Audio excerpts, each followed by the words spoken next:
Morning, glory, evening, grace, brother and sisters. Glad to have everybody back along with us here with our Temperance Awakening and our vaping lectures. And today we'll be looking at our 25th vaping lecture, day 18 of our quit, and looking at negative beliefs, neutralizing negative beliefs. And, really developed over a whole lifetime, negative beliefs derive from and build on your doubts. What we looked at day 6 of our quit, your emotions, what we looked at on day 9, and your internal dialogue, what we looked at on day 12. And these beliefs drive coping behaviors or mechanisms that help you manage everything from getting through a bad mood to navigating severe personal trauma. And people rarely admit it, either aloud or even to themselves, but many of us lug around toxic beliefs about how we relate to others. Such as, I want everyone to like me, I need to avoid conflict at all costs, and if I show who I really am, people will shun me. Some negative beliefs focus on capabilities or characteristics. People struggling with addiction often feel innately bad or unworthy, which of course, is not true. And you might have made some poor decisions in the past or done some things in your life that you regret, but that certainly doesn't make you inherently worthless. Downplaying past achievement, strengths, and talents, cripples your ability to move forward in life and becomes an act of self-sabotage. If this sounds like you may also suffer from low self-esteem, find it hard to love other people, and feel pessimistic about life in general. Negative capability beliefs, offer lots of the I can't excuses, just lots of I can't do this, can't do that, and that reinforces self-destructive messaging in your brain. If you tell yourself repeatedly that you can't do something, eventually you won't be able to do it. And other negative beliefs, make excuses for, either for us or our behavior.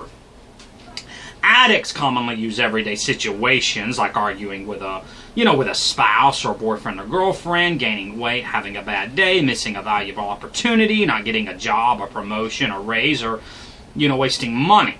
And then, that's often also, things that are used as an occasion to abuse alcohol, overeat, vape, smoke, dip, chew, or whatever, and make other unhealthy choices. But here's the thing, though. Those situations themselves don't cause you to drink alcohol, eat, or vape. Your reactions to those situations do. And those reactions stem from your beliefs about yourself. If you don't think that you can resist the temptation to vape, then you're not going to be able to do it. And here are examples of three negative beliefs that specifically apply to vaping and how you can recast them as positives. So first, here are the negatives. I always go back to vaping even when I try to stop. I can't quit.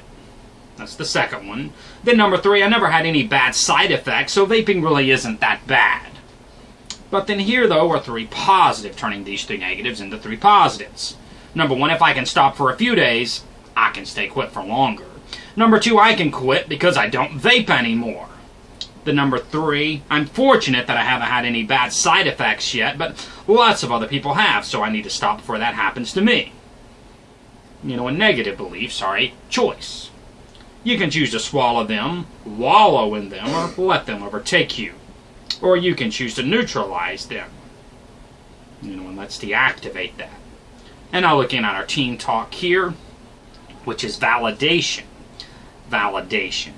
Adolescents often are their own worst enemies, and their biggest critics, and trying to have an honest, rational conversation about a sensitive subject probably results in a lot of blank stares, defensive responses, eye-rolling, or stony silence.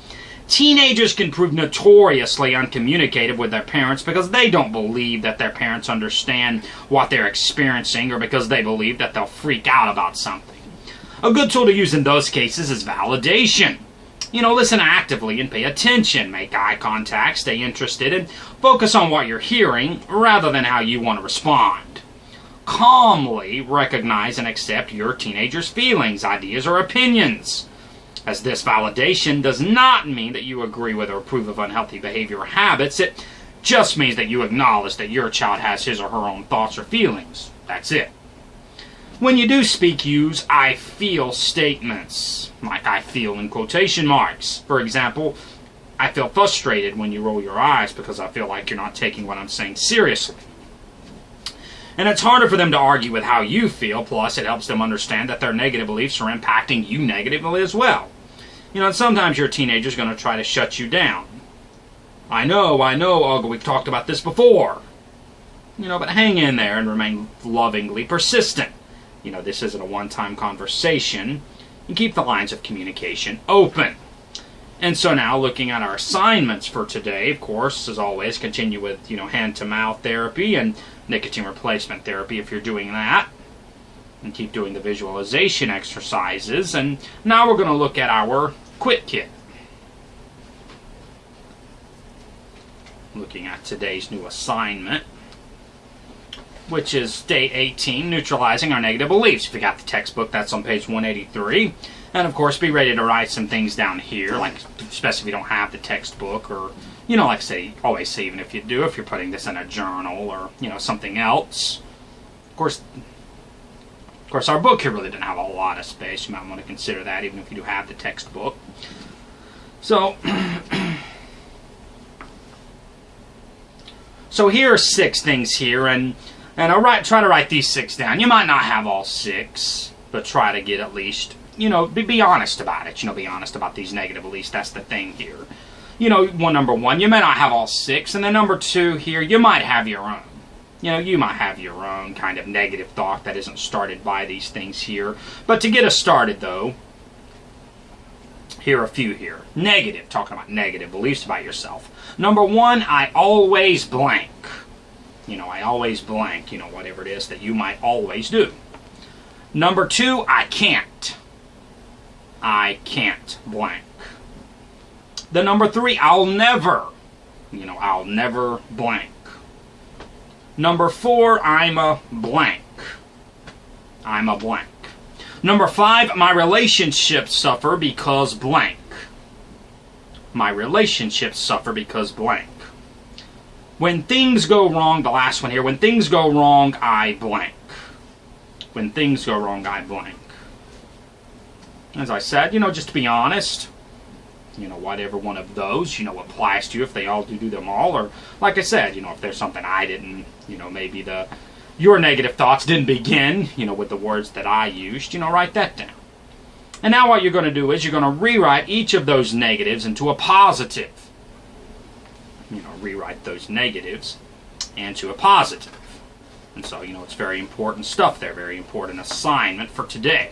And tomorrow, with our 26th vaping lecture, day 19 of our quit, we're going to be looking at something also very important, looking at relapse in case of relapse. So you come on back and be with us tomorrow, and we'll see you then. And until the day breaks and the shadows flee away, I'm Dr. Cooper, and I love you, and I appreciate you.